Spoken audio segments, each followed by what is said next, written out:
आणि जिथं नाही तिथं पाणी घेऊन जातो. हितच नाही तर माढा मतदारसंघापर्यंत सांगोळ करते. माळशिरसच्या मातीला पाणी द्यायचं काम केलं. मान खटावच्या मातीसाठी सुद्धा 700 कोटी रुपये ह्या फडणवीस पंतप्रधानांच्या हाताला धरून आणले. आणि फलटण तालुक्याच्या आता मला काय सांगायची गरज पडणार नाही. आणायचं काम करतोय.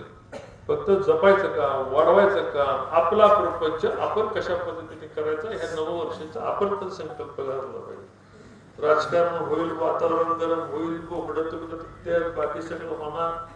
पण माझं परत एकदा ढवळवाल्यांना सांगणे, कारखान्याची काही मदत लागेल 100% कारखाना तुमच्या सर्वांच्या पाठीशी उभं राहा. जी मदत लागेल, संशोधक लागेल, अन्य काय लागेल ते तुम्ही सगळ्यांनी ते ट्रायल प्लॉट ढवळमध्ये करायचं.